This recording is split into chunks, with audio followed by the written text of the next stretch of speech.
Welcome po sa aking YouTube channel. Sa mga hindi pa po nagsusubscribe, please click the subscribe button po. Ayan, today po magluluto po tayo ng napakasimple po at napakasarap na arroz caldo. At ang ating mga sangkap, syempre po nandito po ang ating glutinous rice. Meron po tayong chicken liver, meron po tayong dalawang itlog, meron po tayong chicken cubes, meron po tayong magic sarap, nandiyan po ang ating onion leaves, nandiyan po ang ating bawang at ang ating luya.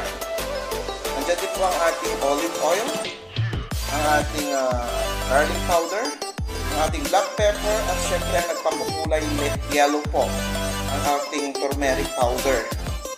Yan po ang ating mga sangkap sa ating lulutuing arroz caldo po.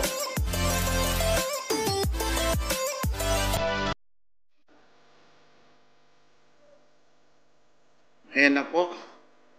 Nakasala na po ang ating glutinous rice. Ayan. Lutuin lang natin siya. Ayan po. Lutuin ko na rin po ang ating mga sahok. Ayan na po. Pinapainit lang po natin ang ating kalan. Nilagyan ko na po siya ng olive oil. Ikikisa po natin ang ating bawang, sibuyas at luya. Ayan na po, inuna ko na po ang ating bawang. Isunod ko na po ang ating sibuyas. Ayan na po ang ating bawang, sibuyas at ang ating luya. Inikisa ko na po. Isusunod ko na po ang ating chicken liver.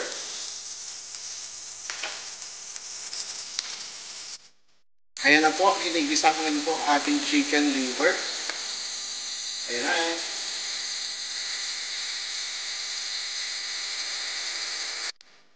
Ayan na po, nilagyan ko na po siyang patis, magic sarap at chicken cubes po. Ayan.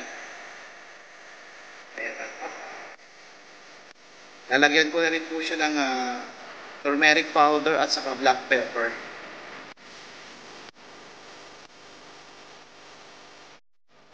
Ayan na po ang ating chicken liver.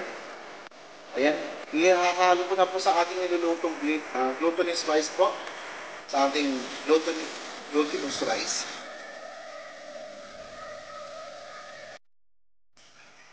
Ayan na po, niluluto pa po natin ang ating glutinous rice po. Kasama na ng ating mga sangkap po, ang ating chicken liver. Ayan.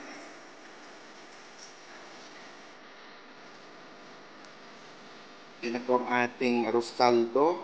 Ayan, mainit-init.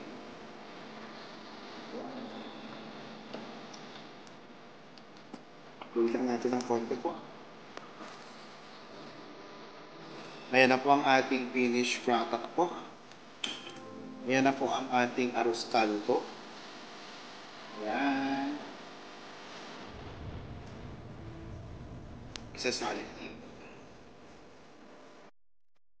Ito na po ang ating finished product po, ang ating arroz caldo.